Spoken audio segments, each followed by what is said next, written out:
Boa tarde, meus irmãos.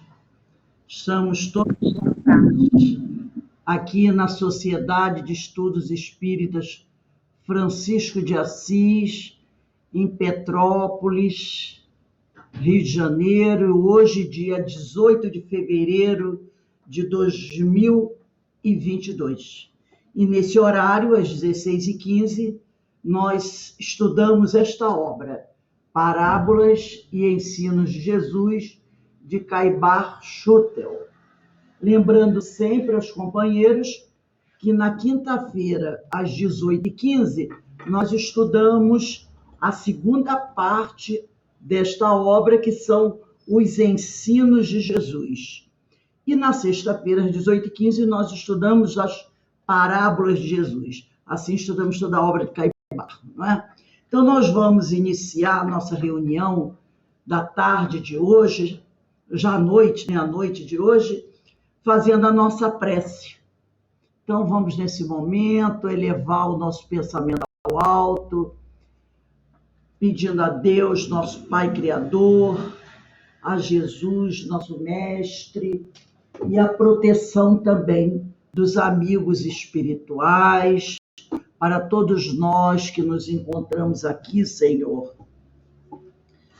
prontos para iniciarmos os nossos estudos desta abençoada doutrina que tanto nos ensina, que tanto nos ampara, que tanto nos sustenta, esclarece e consola. Que possamos, Senhor, receber a Tua bênção, a Tua misericórdia, e que cada um de nós possa se colocar como aquele trabalhador que o Senhor necessita, porque a sua seara é muito grande, Senhor.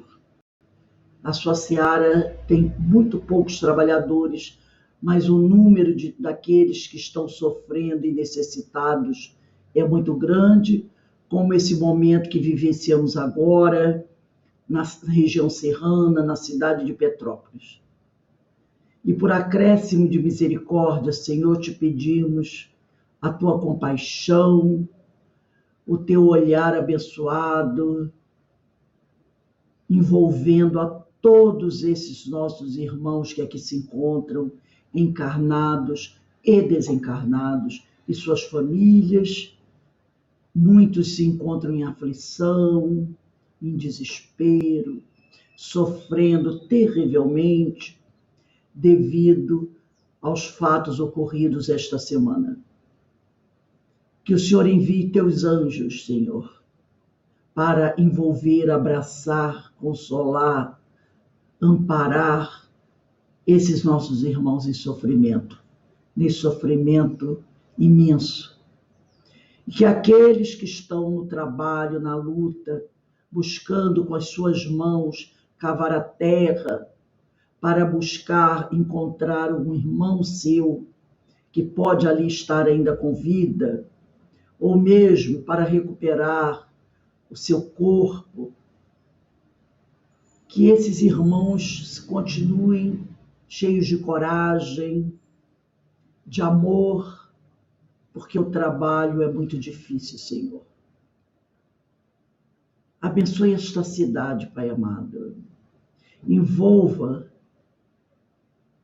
com teu olhar manso, com teu olhar bendito, porque a dor se espalha, mas também a solidariedade tem chegado a esta cidade, a fraternidade, e isso é muito bom. E só temos a agradecer essa generosidade dos irmãos compadecidos, dos outros irmãos petropolitanos. E assim, envolvidos por essas vibrações que caem do alto, acalmando os nossos corações, aliviando as nossas dores, te pedimos amorosamente, Pai amado, que nos permita, com a tua força, realizarmos mais um estudo do teu evangelho, da tua doutrina, nesta casa, a Sociedade de Estudos Espíritas Francisco de Assis, que é a casa de Francisco, o irmão amor, é a casa de Jesus, é a tua casa, Senhor. e ser conosco sempre, Pai amado. Que nós saibamos honrá-lo, respeitar e amá-lo em nossos corações, em nossas mentes, por todo o nosso espírito. Graças a Deus. Bem, meus irmãos, como eu falei, nós estamos aqui para mais uma tarde de estudos e vamos dar continuidade aos nossos estudos, da graça de Deus, e agradecendo muito aos amigos espirituais que já estão nos envolvendo, nos inspirando, para que a gente possa, onde quer que estejamos, captar de forma muito clara tudo que Caibar aqui nos trouxe e esse Evangelho abençoado de Jesus. Bem, nós estamos estudando neste livro, como eu já mostrei para vocês, que são as Parábolas e Ensinos de Jesus, de Caibar Schutel, publicação da editora Clarim, a parábola dos lavradores maus ou dos rendeiros infiéis. Eu vou ler novamente a parábola para que a gente possa, rememorar na nossa mente o assunto. Então, diz assim, essa parábola nós vamos encontrar no Evangelho de Mateus, capítulo 21, versículos 33 a 41, Evangelho de Marcos, capítulo 12, versículos de 1 a 9, e Evangelho de Lucas, capítulo 20, versículos de 9 a 16. E o texto que nós vamos ler está no Evangelho de Mateus. Havia um proprietário que plantou uma vinha, cercou-a com uma sebe, cavou ali um lagar, edificou uma torre e arrendou-a a uns lavradores e partiu para outro país. Ao aproximar-se o tempo dos frutos que lhe tocavam, ao aproximar-se o tempo dos frutos, enviou seus servos aos lavradores para receber os frutos que lhe tocavam.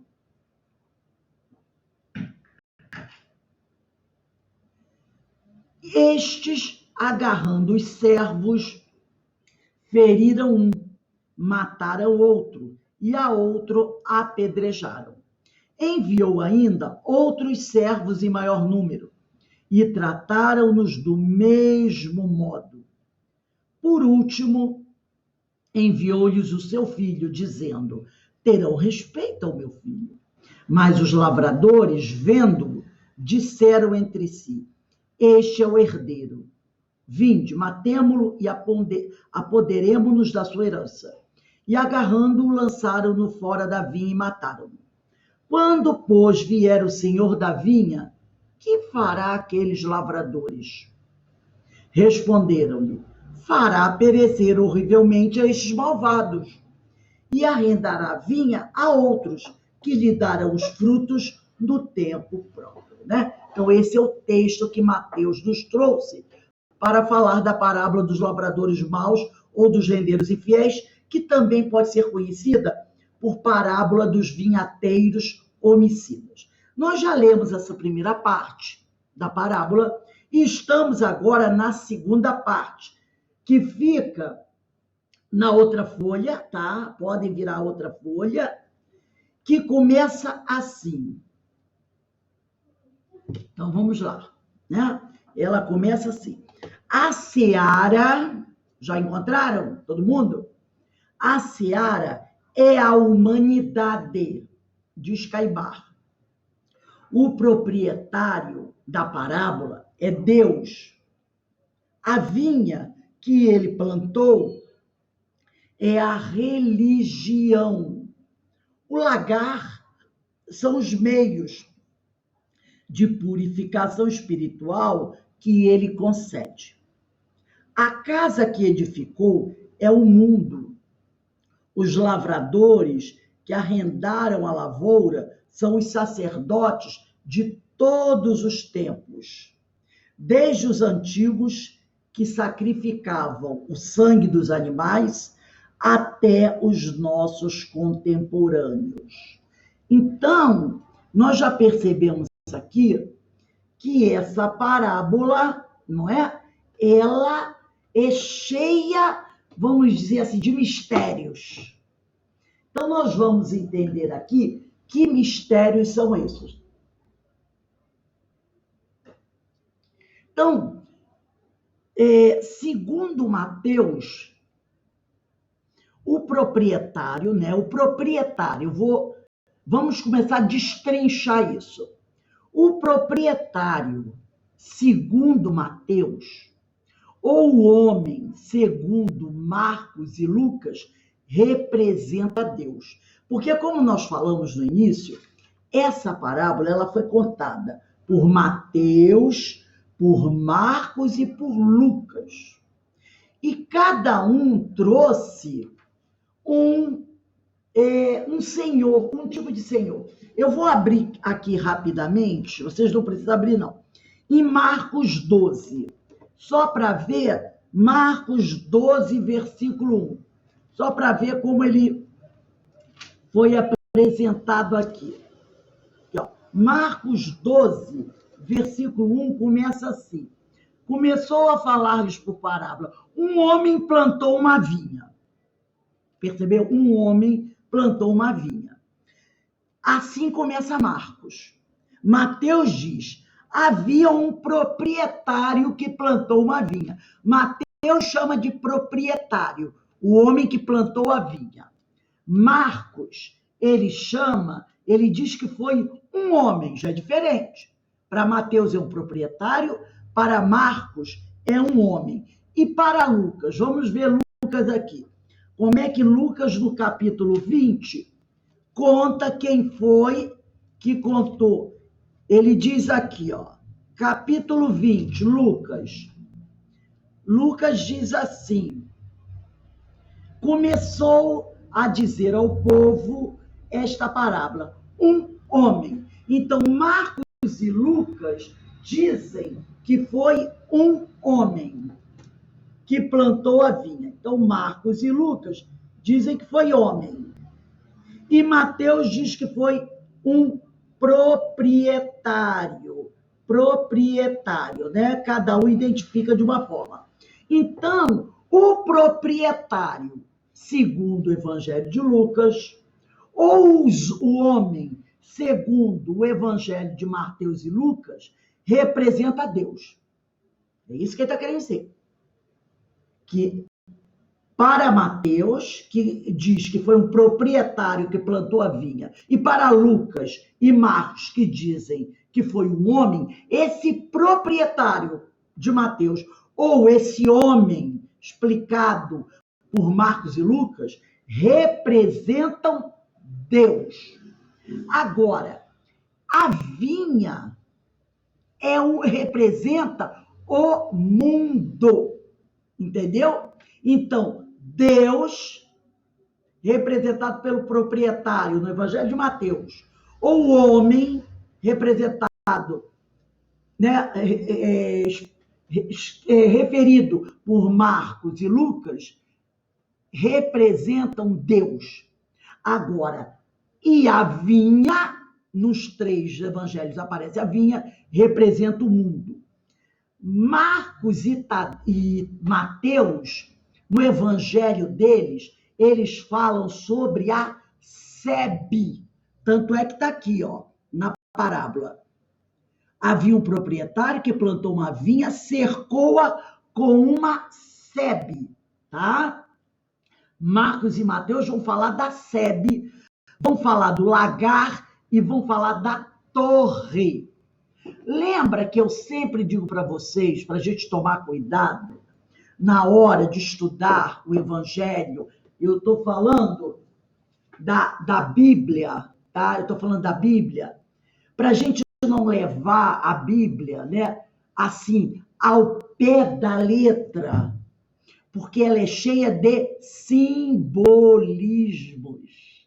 Então, nessa parábola, a gente já percebeu que há inúmeros simbolismos. O proprietário vai ter um simbolismo, a vinha tem outro simbolismo, a sebe, o lagar, a torre, os vinhateiros. Então, agora nós vamos começar a entender o que cada palavra dessa aqui em seguida. Vocês podem até pegar na parábola, do livro Parábolas e Ensino de Jesus, na primeira página da parábola, vamos pegar o nosso lápis e vamos olhar a parábola de novo. Vou começar a fazer a leitura, para que vocês sublinhem algumas palavras. Diz lá, havia um proprietário, sublinha a palavra proprietário, no texto da parábola de Mateus, que está no livro do Caibar, que plantou uma vinha, sublinha vinha, cercou-a com uma sebe, sublinha sebe,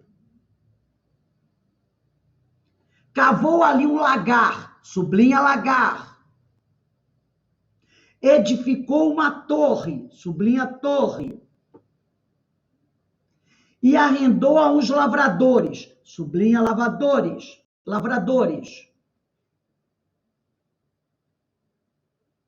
Deixa eu ver. Aí eu vou seguir. Ao aproximar-se o tempo dos frutos, sublinha frutos, enviou seus servos, servos, para receber os frutos que lhe tocavam. Estes, agarrando os servos, feriram um, mataram a outro e a outra apedrejaram. Enviou ainda outros servos em maior número e trataram-no do mesmo modo. Por último, enviou-lhe seu filho, sublinha filho, dizendo, terão respeito ao meu filho. Mas os lavradores, vendo, disseram entre si, este é o herdeiro, sublinha herdeiro. Vinde, matemo-lo e apoderemos a sua herança, sublinha herança. E agarrando-o, lançaram-no fora da vinha. Mataram-no. Quando, pois, vier o Senhor, sublinha Senhor, Senhor da vinha, que fará aqueles lavradores? Responderam-lhe, fará perecer horrivelmente estes malvados e arrendará a vinha a outros, que lhes darão os frutos no tempo próprio.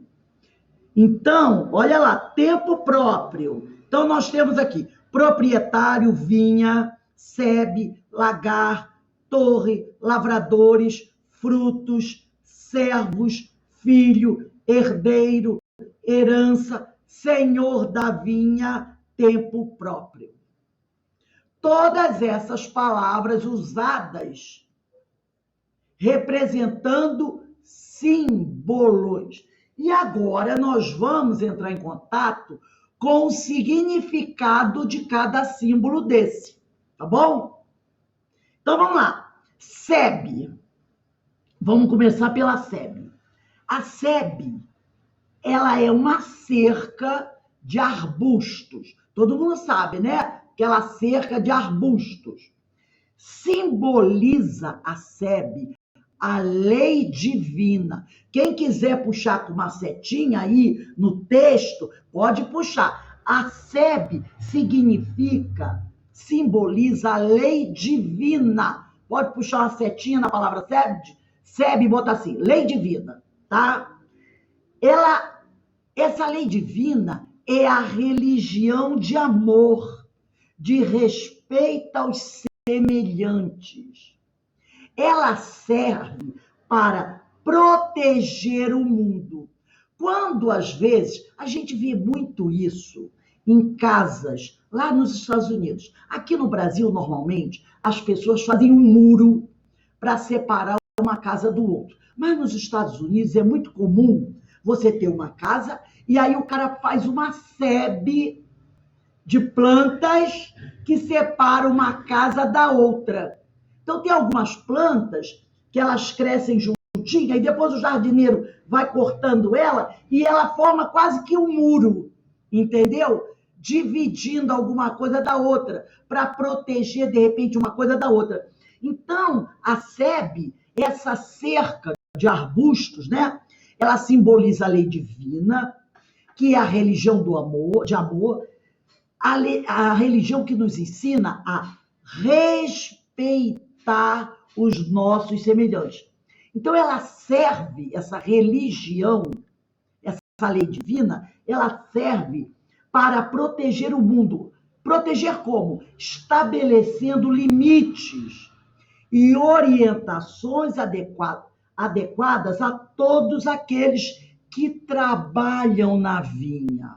Então, se nós estamos trabalhando na vinha, primeira coisa, nós temos que amar os nossos semelhantes, porque a SEB representa a lei divina, a religião de amor, que nos ensina qual é, lembra, o mandamento maior: ama a Deus sobre todas as coisas e ao próximo como a ti mesmo. Estudamos isso aí, né?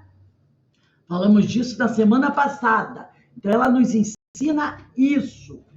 Ela também nos ensina que devemos proteger o mundo, proteger os mais fracos, não é? E ela estabelece limites e orientações. Eu preciso respeitar o livre-arbítrio do outro. Então, a SEB, ela traz esse aspecto, tá? Então, ela me traz limites, me ensinando que o meu direito termina quando começa o direito do outro. Ela me traz limites e orientações adequadas para quem? Para aqueles que estão trabalhando na vinha. Quem trabalha na vinha tem que saber até onde pode ir, o que deve fazer, que é preciso respeitar o próximo, entendeu? Essa é a SEB da parábola. Um outro símbolo aqui na parábola é o lagar, que ele diz aqui, ó, cavou ali um lagar. Lagar é um tanque onde se espremem uvas. E por que eles espremem a uva? Para obter o suco, para a produção do vinho, tá? Ela representa, o lagar representa a reencarnação. O lagar representa a reencarnação. Está associado ao fato de Deus ter nos oferecido a sequência de oportunidades encarnatórias. O espírito encarna na carne, tá?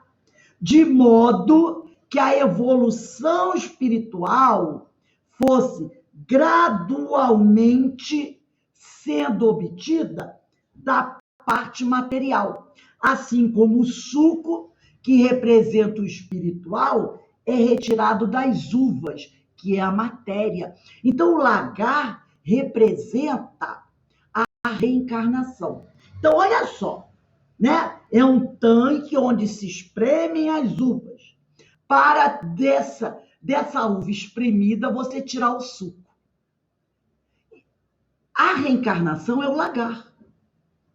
Então, a uva, a matéria nesse lagar, durante as encarnações, ela é o quê? Ela é manipulada, essa matéria. A matéria representa a uva que vai sendo exprimida. Aí o pessoal faz o que com o bagaço da uva? Jogar fora, não é? Porque ela tirou o suco, que é o espiritual. E o bagaço, joga fora. O bagaço é a matéria, entendeu?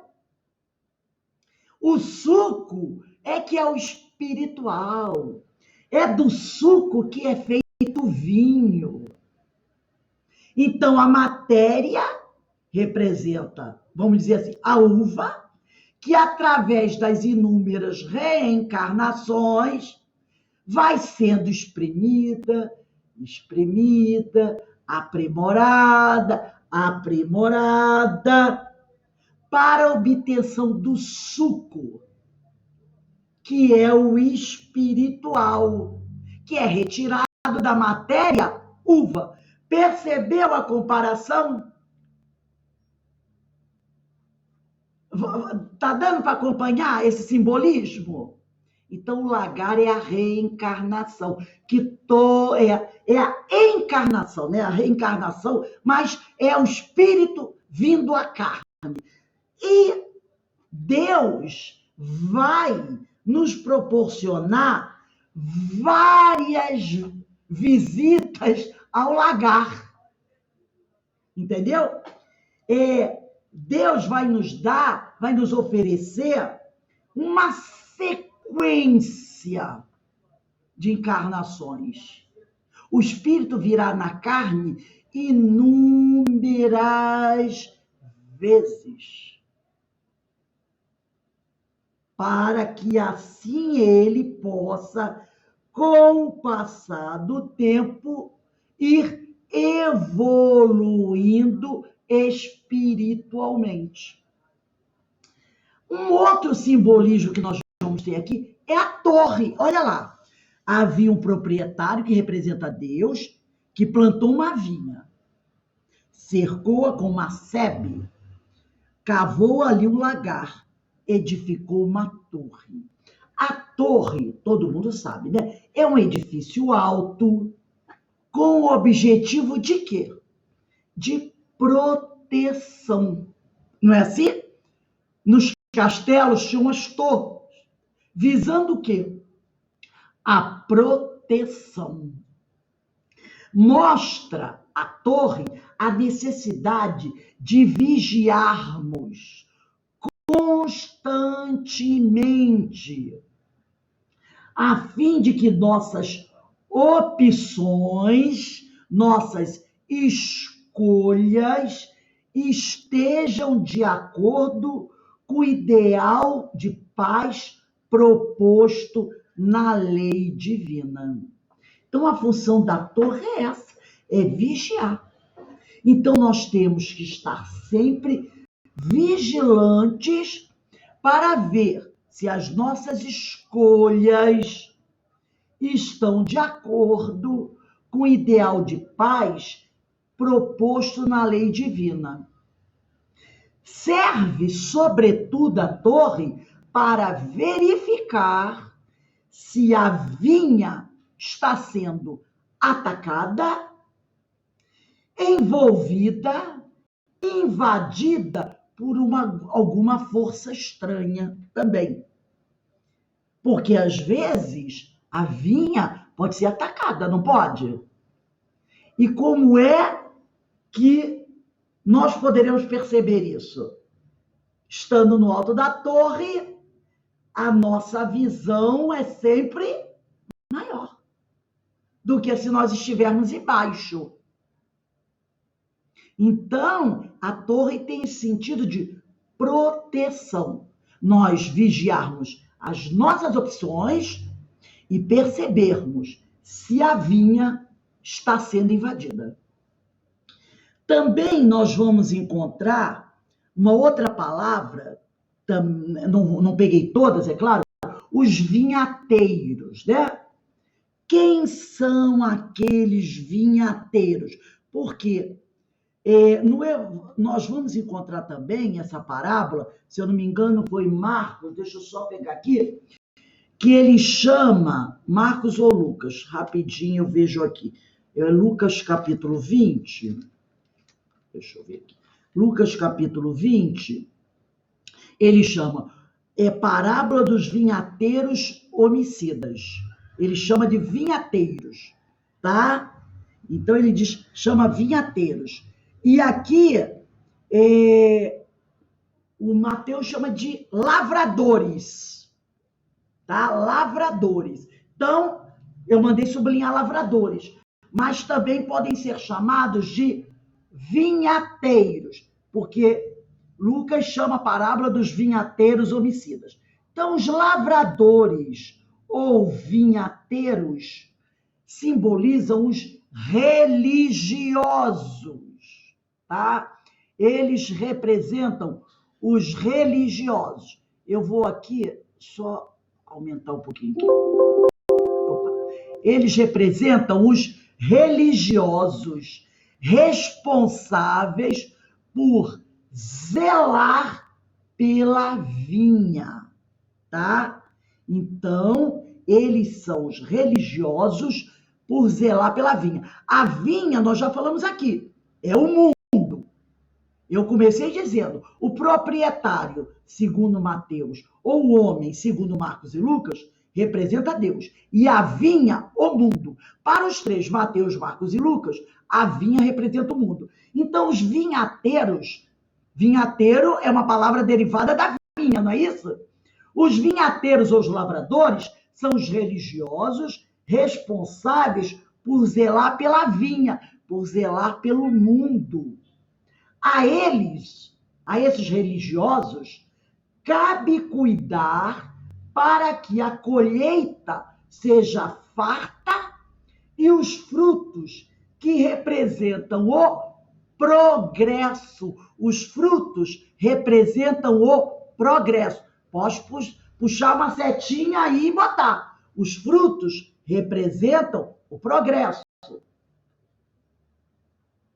Então, cabe a esses religiosos cuidar para que a colheita seja farta e os frutos que representam o progresso moral. Os frutos representam o progresso moral. Estejam disponíveis quando chegar o momento adequado e o Senhor enviar os seus servos. Entenderam? E o Senhor enviar os seus servos. Porque vai ter um momento que o Senhor vai enviar os seus servos. E os frutos representam o progresso moral, porque o progresso material cabe ao homem desenvolver. Né? O que é progresso moral hoje pode fazer o bem, como pode fazer o mal. Isso é questão do homem. Mas para aqueles que estão envolvidos com a religião, a esses cabe zelar pelo progresso moral. Tá? No caso da parábola, dessa parábola que nós estamos estudando, parábola dos lavradores maus ou dos rendeiros infiéis, que Lucas chama de parábola dos vinhateiros homicidas, nessa parábola, Jesus está se referindo diretamente, ele está dando um aviso bem direitinho aos sacerdotes e fariseus. É uma mensagem bem direcionada, num alerta ao seu descaso diante dos valores verdadeiramente espirituais. Por que isso? Porque esses sacerdotes, né, esses fariseus, esses religiosos, estão muito apegados às formas exteriores e à letra, aquela letra que mata, deixando de lado o espírito que vivifica. Ontem, quando nós estávamos fazendo um estudo do livro Diversidade dos Carismas, nós falamos sobre isso, que o ensino de Jesus, as parábolas, eles são ensinos eternos. Eternos. Essa questão do descaso dos religiosos diante dos valores verdadeiramente espirituais é um tema atual. É um tema atual. A gente está vendo muito religioso, muito mais preocupado com as formas exteriores, com as questões materiais e com a letra. Com essa letra que mata. Não é? A gente está vendo muito isso. Às vezes até, vamos deixar a religião dos outros, vamos pegar a nossa religião, que é sempre bom a gente olhar para dentro da nossa casa, a gente vê às vezes disputa entre a direção de uma casa espírita, uma direção da outra casa espírita, para ver quem constrói o prédio mais bonito, para ver quem traz o palestrante mais ponta de linha para fazer o seu evento na sua casa. Entendeu? Tem muito desse tipo de coisa. Às vezes, não tem aquela preocupação da união, sabe? Aqueles, por exemplo, casas espíritas de um mesmo bairro. Jacarepaguá é uma casa espírita que tem, né, um número muito grande de casas espíritas dentro de Jacarepaguá. A gente não se preocupa, às vezes, de ver os centros se reunirem para dizer assim, ó, vamos verificar as datas dos nossos eventos. Aí, poxa, às vezes tem um evento X numa casa tal que você adoraria ir assistir, mas é o mesmo dia do evento na sua casa. Aí a gente fica dividido, né? Poxa, eu gostaria tanto de ir no evento dessa casa. Né? Talvez fazer um planejamento, procurando arrumar essas datas de melhor acordo para não baterem na mesma data. Entendeu? Para que você possa. Às vezes você também vê certas coisas. Sabe o que é engraçado também? Uma casa, às vezes, não divulga o evento da outra casa. Ah, não, eu não vou divulgar esse evento na outra casa, porque no dia desse evento tem na minha casa um curso tal, no horário tal. Se eu divulgar, o pessoal vai lá naquele evento e não vai faltar aqui no curso. Às vezes você vê esse tipo de coisa, entendeu? Não tem muito aquela preocupação, às vezes, das casas espíritas se visitarem, frequentarem uma outra. Às vezes tem aquela ideia assim, você tem que frequentar a sua casa espírita. Esse negócio de, sabe, ir na casa do outro, fazer uma visita. Aí eu vou assistir palestra hoje no CEOI, aí na outra semana eu vou assistir uma palestra lá no Eurípides. Não tem esse incentivo, sabe? Esse tipo de coisa que a gente tem que tomar cuidado. A gente tem que tomar cuidado. Por isso que ele diz aqui, um aviso, um recado para o descaso diante dos valores verdadeiramente espirituais, porque eles são muito apegados às formas exteriores, à letra, entendeu? A fazer certas coisas na casa com muita pompa, com muito rigor, com muita burocracia, sabe? Tudo muito quadradinho, deixando de lado o espiritual. Jesus caminhava pelas estradas, pregando onde quer que ele fosse. Entrava na casa de um, entrava na casa do outro. E não tinha esse tipo de coisa. Então a gente tem que estar atento a isso.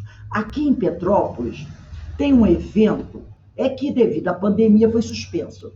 Chama-se Praça das Flores, todo mês de março. 15 dias de evento. Nessas semanas, eles fazem uma programação de palestras em várias casas espíritas. Então, tem um evento numa casa, não tem na outra. Então, vai todo mundo para aquela casa. Cada dia é numa casa espírita diferente.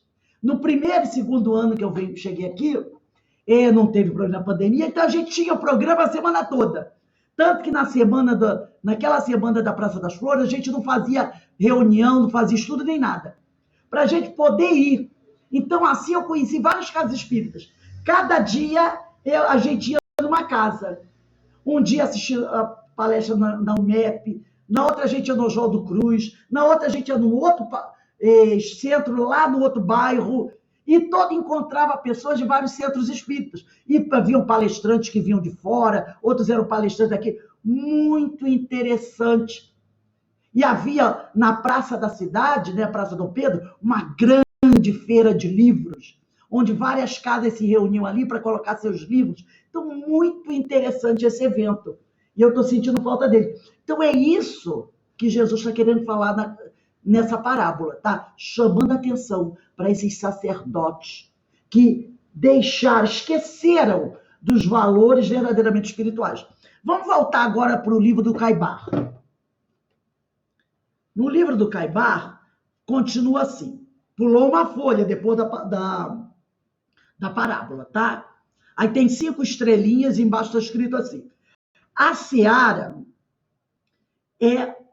desculpe. Os primeiros servos, é o parágrafo de baixo. O primeiro parágrafo é a seara é a humanidade, já lemos. Embaixo, os primeiros servos que foram feridos, apedrejados e sacrificados são os profetas da antiguidade. Então, vocês já podem botar lá, servos, bota lá, puxando a setinha. Os servos são os profetas, os missionários, né?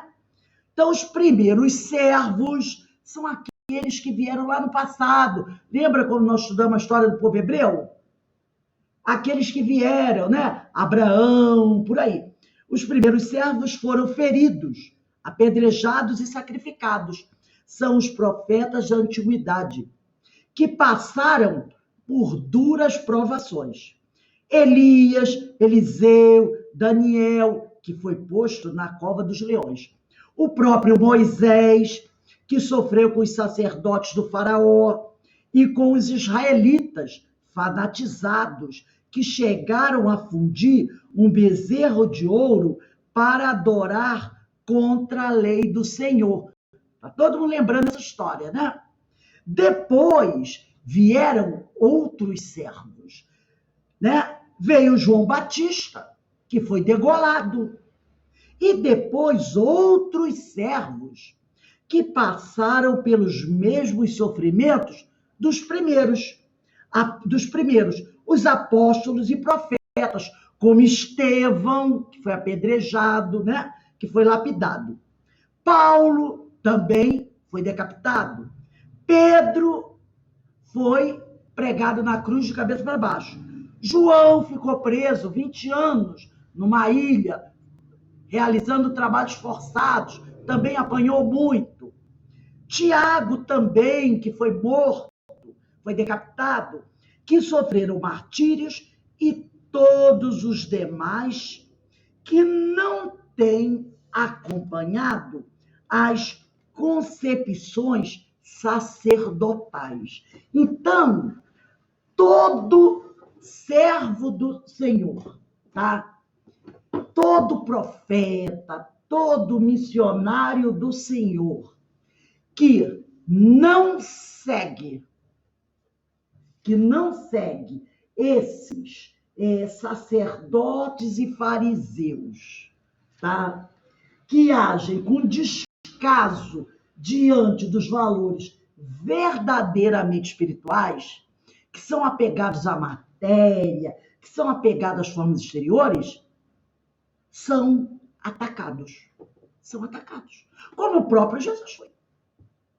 Se você for um servo do Senhor e começar a fazer alguma coisa que não interessa a esse tipo de religioso, o que acontece? Eles procuram o quê? Exterminar. Não é assim? Não foi assim durante toda a humanidade? A gente via nos filmes, né? Lembra da história de Francisco de Assis? Quando ele foi ao Papa, quando ele ia às igrejas, estavam lá aqueles bispos, cardeais, sentados no trono, tanto que eles falam, né? No trono de Pedro. Meu Deus, Pedro nunca teve um trono. Mal teve um banquinho de madeira na casa dele de pescador, que era um barraquinho na beira da praia. Porque se a gente pensar em Pedro pescador, será que Pedro tinha uma cadeira estofada? Não, gente. Será que Jesus alguma vez sentou em alguma cadeira estofada? Não. São coisas que a gente não para pensar. Como é que devia ser a casa de Pedro? A casa de Pedro era um cômodo só, gente. E não era um cômodo grande, não. Era um barraco, como a gente vê hoje nas comunidades. Um barraco grande, tá? Com uma mesa de madeira, uma cama, um estrado, com palha em cima, um pano, um fogão, né? Que na realidade não é um fogão, é aquele fogão assim de tijolo, de barro, e a casa de Pedro. Sentavam em quê? Sentavam em toscos bancos de madeira ou numa pedra. Mas aí o cara, o religioso, diz que o Papa é o seguidor de Pedro, porque o Papa está sentado no trono de Pedro. Pedro nunca viu um trono na vida dele. Nunca viu. Porque ele nunca entrou num palácio. E onde você encontra trono? É em palácio, não é? Alguém imagina Pedro entrando em algum palácio? Nunca pisou num palácio na vida dele. O prédio mais sofisticado que ele entrou foi o templo em Israel. Foi o templo. Mesmo assim, ele só podia entrar até uma certa parte do templo, que eram ali as varandas, o jardim, mas ele não podia entrar. Então, a gente tem que parar para pensar isso, começar a refletir sobre isso, né? Então, ele diz aqui, como a gente estava lendo, né? Pedro foi crucificado. Sofreram todos os martírios, tá? Todos aqueles que até hoje estiverem pensando em seguir o Cristo verdadeiramente, se tornam antipáticos a esses pseudos religiosos. Então, aqui, a gente vai ver o seguinte: esses servos, os missionários, os profetas, eles têm sido enviados, né, periodicamente à terra. E mesmo sendo perseguidos, mesmo sendo torturados, mesmo sendo mortos, o Pai, Deus, Pai Criador, em sua infinita misericórdia, sabendo da importância deles para a humanidade, para a vinha, não os deixa de enviar. Então, mesmo as pessoas poderiam dizer assim, mas Pai, para de enviar os seus servos, porque toda vez que o Senhor envia seus servos, eles são esculhambados, presos, caluniados, torturados e muitas vezes são mortos. Mas isso não detém o Senhor. Ele continua mandando esses servos à terra. Por quê? Por muito nos amar e saber da importância que eles têm para o progresso da humanidade. Olha que bênção. Vamos voltar ao livro do Caibar agora? Diz aqui. Agora vamos falar do filho. O filho do proprietário que foi morto pelos rendeiros que se apossaram da sua herança é Jesus Cristo. Puxa uma setinha aí, filho, Jesus Cristo. Por quê? Quando o Senhor viu que por repetidas vezes seus servos foram mortos, o que o Senhor disse?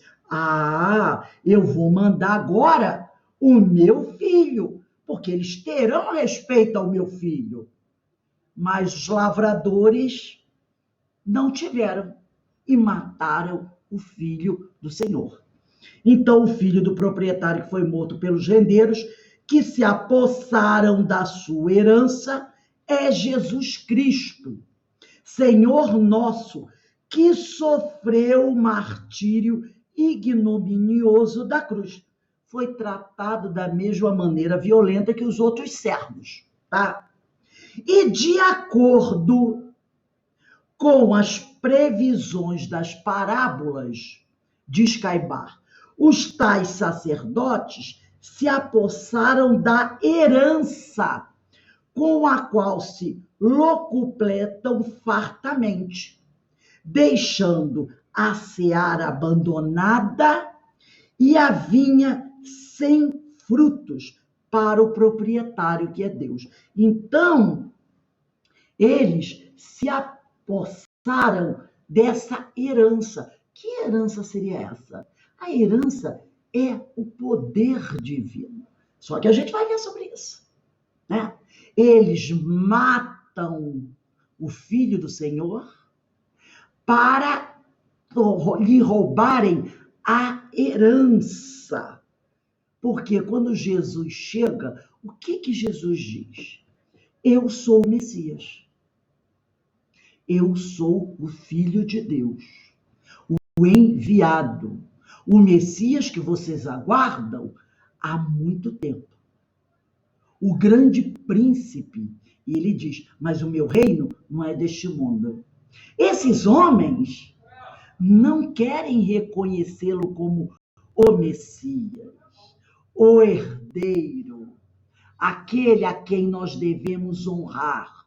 Eles querem a honra e o poder para eles, pelo seu orgulho, pela sua vaidade, pelo seu egoísmo. Então eles matam o herdeiro, o filho do proprietário, para tentarem lhe roubar o poder. E assim eles deixam a seara abandonada e a vinha, que é a humanidade, sem frutos para o proprietário. A herança, né, meus irmãos, simboliza o poder, a conquista do reino de Deus, que esses homens ainda acreditam ser possível conquistar utilizando a força e a violência. Quer ver um exemplo? As guerras religiosas, dizem os historiadores, que sempre foram as guerras mais cruéis. A Inquisição, as cruzadas. Quando a gente ouve falar sobre a Inquisição, sobre as cruzadas, sobre as guerras religiosas, meu Deus do céu, são coisas terríveis. São coisas terríveis, coisas bárbaras, onde eles agiam com uma impiedade com homens, mulheres, crianças, e diziam que faziam aquilo em nome de Deus. Entendeu? O porquê de Jesus nessa é buscar, dirigir essa palavra para esses homens, para esses religiosos. Então, voltando aqui ao Caibar, nas condições em que se acha a seara, poderá o Senhor deixar a sua vinha entregue a essa gente, a esses rendeiros inescrupulosos e maus? Olha o estado da seara, olha como a seara está. Poderá o Senhor deixar a sua vinha, a humanidade, entregue a esse tipo de gente? Porque como nós estudamos aqui, né, os vinhateiros, os donos, são os religiosos responsáveis por zelar pela colheita, para que a colheita seja farta e os frutos que representam progresso moral estejam disponíveis quando chegar o momento adequado do Senhor enviar seus servos. Mas o que eles fizeram? Olha o que eles fizeram, esses pseudos religiosos. Olha o que eles continuam fazendo até hoje. Enganando, espalhando fake news, disputando espaço político para poder ganhar mais bens materiais para a sua religião.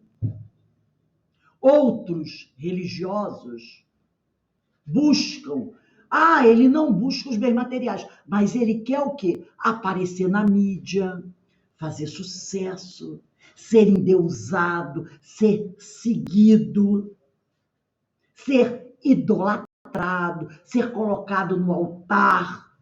Não tem esses religiosos assim?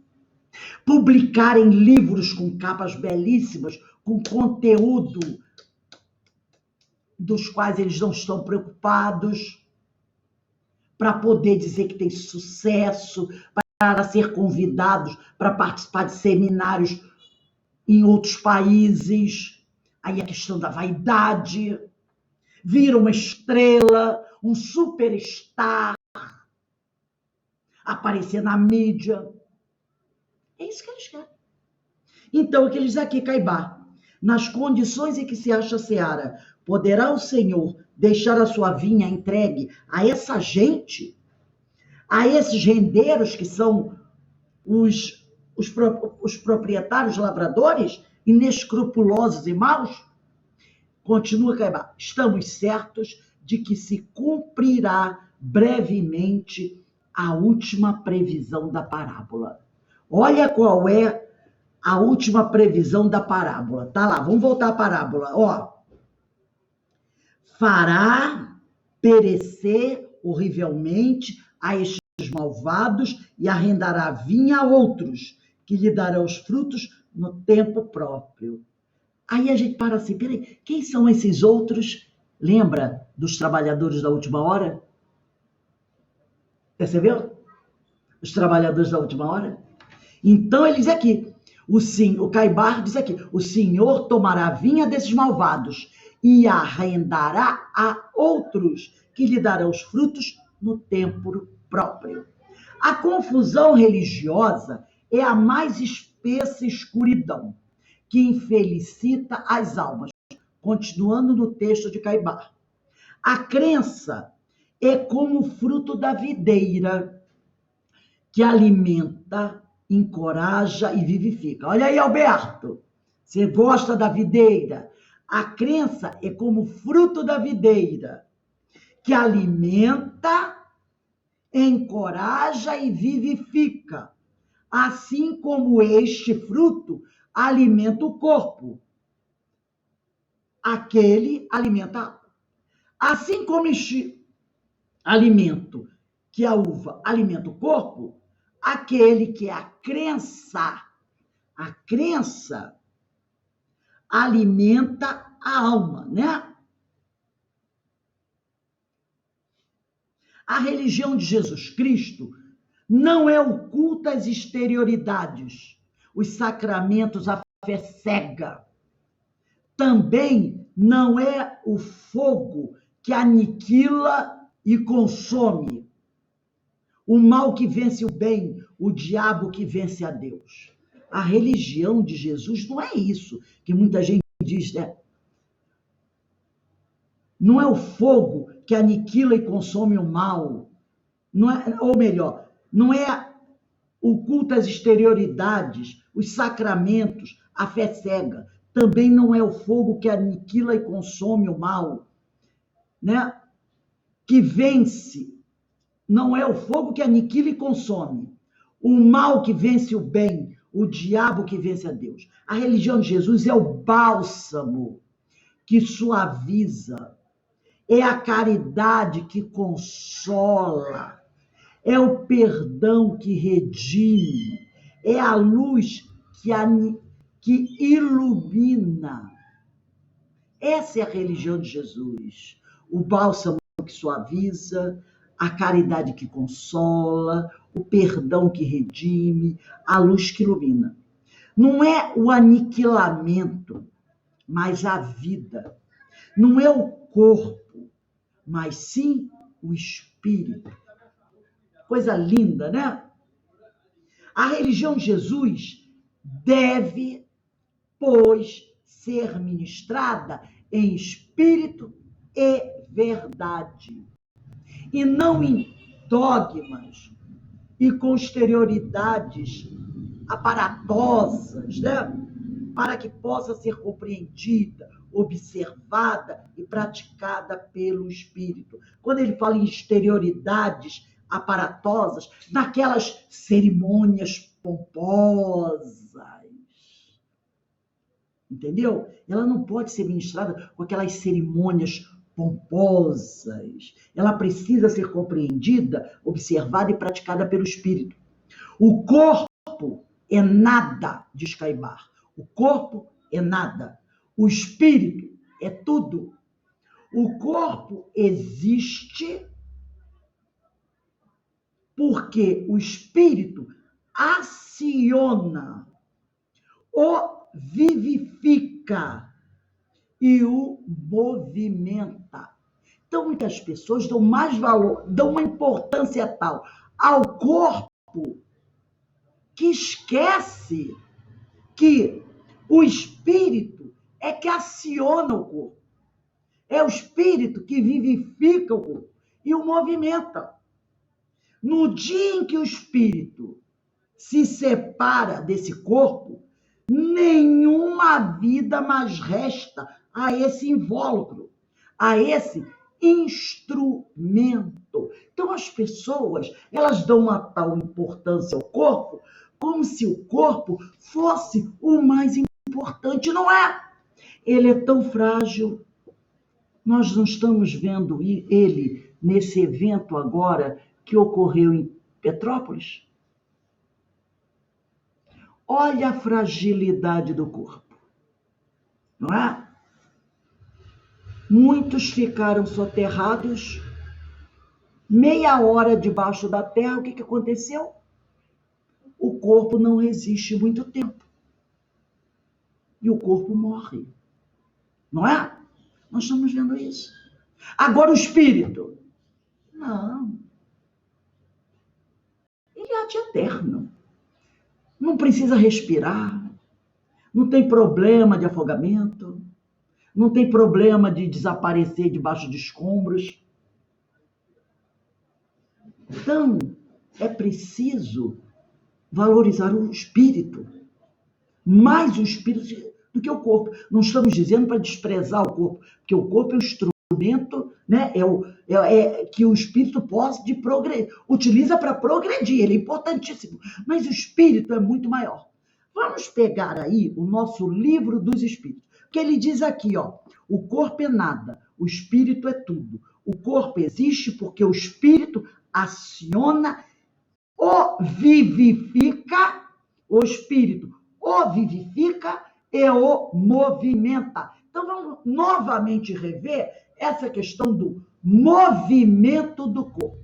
Livro dos Espíritos, questão 61, 61.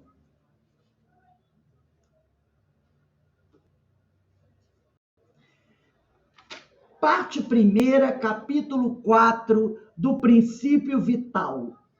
Seres orgânicos e inorgânicos. Questão 61.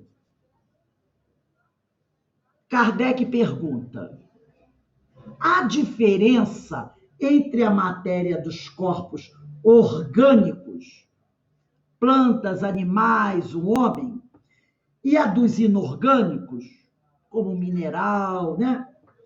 Aí ele diz aqui, a matéria é sempre a mesma. Ela é derivada do fluido cósmico, já estudamos isso. Porém, nos corpos orgânicos está animalizada. Então, o que é um corpo orgânico? São os que têm em si uma fonte de atividade íntima que lhes dá vida. Questão 62. Qual a causa da animalização, da vivificação da matéria, da vitalidade? Então, animalização quer dizer vitalidade da matéria. Os espíritos respondem: sua união com o princípio vital. Tá? Sua união com o princípio vital. Questão 63. O princípio vital reside em algum agente particular ou é simplesmente uma propriedade da matéria organizada? Numa palavra, é efeito ou causa? Os espíritos respondem: uma e outra coisa. A vida, aqui a vida representa vitalidade, porque até a questão 75, Kardec está tratando do espírito com letra minúscula. Só a partir da questão 76 que ele vai tratar do ser inteligente, que é o espírito com letra maiúscula, tá? Então ele diz aqui, na 63, uma e outra coisa. A vida, quer dizer, vitalidade, É um efeito devido à ação de um agente, que é o princípio vital, sobre a matéria. Então, a vitalidade só é obtida porque tem um princípio vital que age sobre a matéria. Esse agente, esse princípio vital, sem a matéria, não é a vida. Do mesmo modo que a matéria não pode viver sem esse agente, que é o princípio vital. Tirou o princípio vital da matéria, ela morre. Ele, o princípio vital, dá vida, dá a vitalidade a todos os seres que o absorvem e assimilam.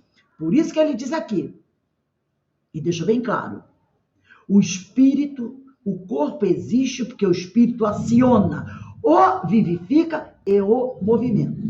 Agora, vamos dar uma olhada na questão 66. Kardec pergunta: o princípio vital é um só para todos os seres orgânicos? Sim, de certo modo, sim. Mas ele vai se modificando segundo as espécies. Então, tem um princípio vital para a planta, para o animal irracional, para o homem. É tudo a mesma matéria, derivado do fluido cósmico universal, mas com especializações, tá? É ele, o princípio vital, que lhe dá movimento aos seres orgânicos e atividade, e os distingue da matéria inerte, porquanto o movimento da matéria não é a vida. Esse movimento, ela o recebe e não o dá. Então, o movimento da matéria não é a vida, não é vitalidade. Esse movimento ela recebe, ela não dá. Tanto que quando a matéria morre, acabou. Tá? Vamos olhar agora a questão 67. A vitalidade é atributo permanente do agente vital, quer dizer, princípio vital, ou se desenvolve tão só pelo funcionamento dos órgãos? A vitalidade, não se desenvolve senão com o corpo. Não dissemos que esse agente, que é o princípio vital, sem a matéria não é vida? A união dos dois é necessária para produzir a vitalidade. 67A.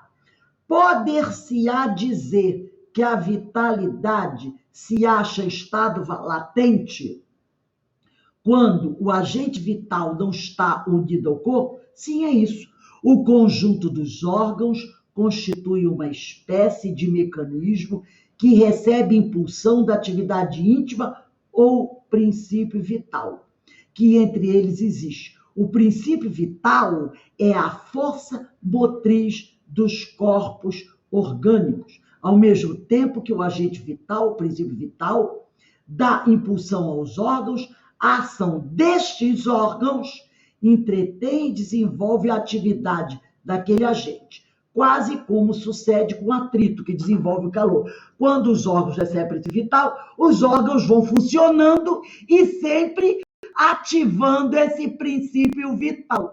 Quando os órgãos param de funcionar, não tem mais princípio vital. E aí a matéria morre e o espírito vai embora. Então, quando Caibar diz aqui, o corpo é nada, o espírito é tudo. O corpo existe porque o espírito aciona, o vivifica e o movimenta. No dia em que o espírito dele se separa, nenhuma vida mais resta a esse invólucro, a esse instrumento. Quando falência dos órgãos, o espírito parte. Não tem mais vida desse corpo.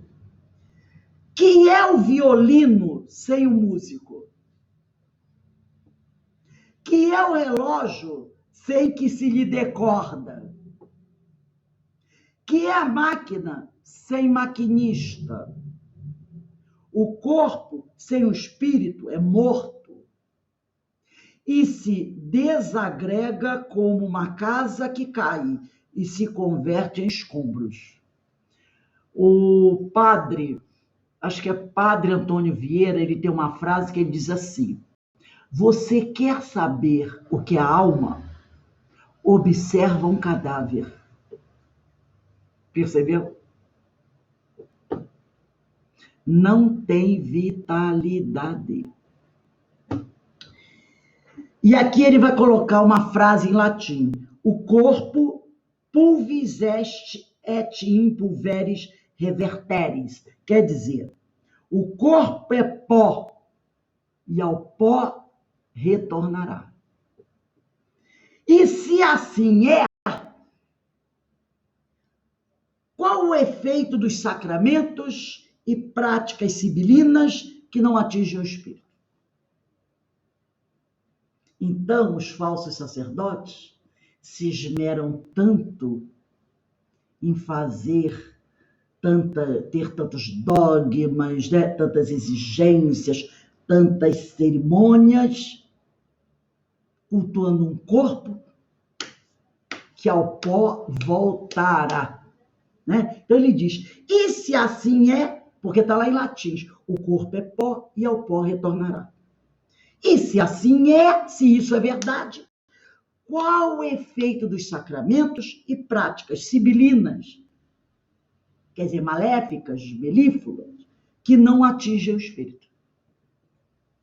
Então, a gente vai parar por aqui com essa questão que Jesus, né, como nós falamos aqui, no caso da parábola, essa parábola aí, que é a parábola que está aqui, né? Deixa eu ver o título dela, que ela é grande, a parábola dos lavradores maus, ou dos rendeiros infiéis, ou dos vinhateiros homicidas. Então, esta parábola, nessa parábola, Jesus está se referindo diretamente aos sacerdotes e fariseus de todos os tempos,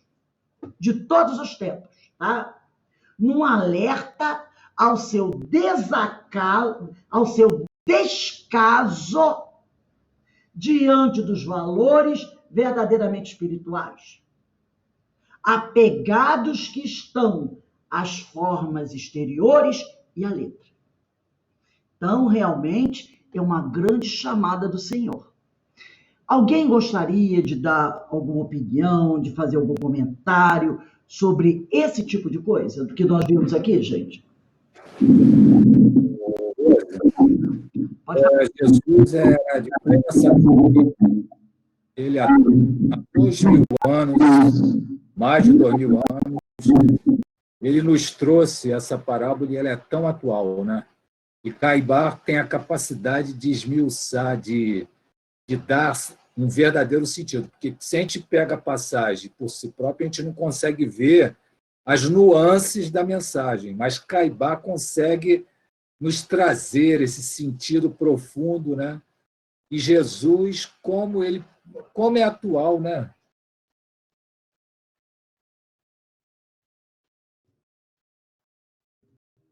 É atualíssima. Não é à toa que Caibar é chamado de o bandeirante do espiritismo. Quem conhece a história do Brasil sabe que os bandeirantes, né, entraram terras brasileiras adentro, né, para explorar e auxiliar, né, no desenvolvimento do Brasil. Tem gente que questiona, mas eles foram lá e traçaram as fronteiras do Brasil.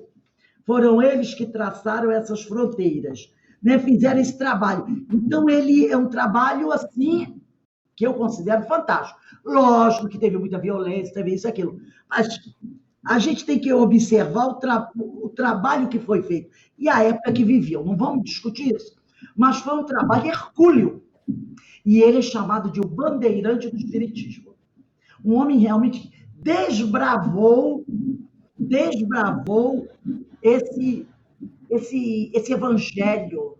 Isso lá nos idos de 1928. Olha a pressão que ele sofria da igreja naquela época, em 1928. Então, realmente, você está certo. Ele tem uma visão fantástica.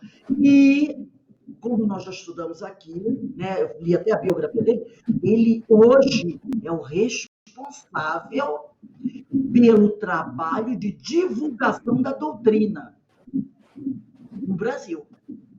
Ele é o trabalho, porque naquela época ele fundou um jornal, uma livraria, tinha rádio, tudo isso falando de espiritismo.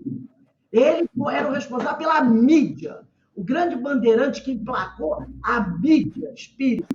E hoje ele é o responsável por esse trabalho de divulgação da doutrina, né? E realmente profundo da doutrina. Muitas vezes as pessoas criticam, ele é muito duro com as outras religiões. Mas isso reflete o ataque que aquela época, 1920, ele sofria da igreja, né? Da religião nacional. Então ele tinha que ser duro e firme, para poder não virar água de sal, né? Para não se desestruturar. Ele tem que manter ali. E realmente a gente vai, cada dia que passa, observando que nós não podemos estudar a Bíblia, o Evangelho, sim, Jesus, ao pé da letra. A gente tem que cavar para encontrar ali o símbolo, para descobrir o que aquele símbolo representa.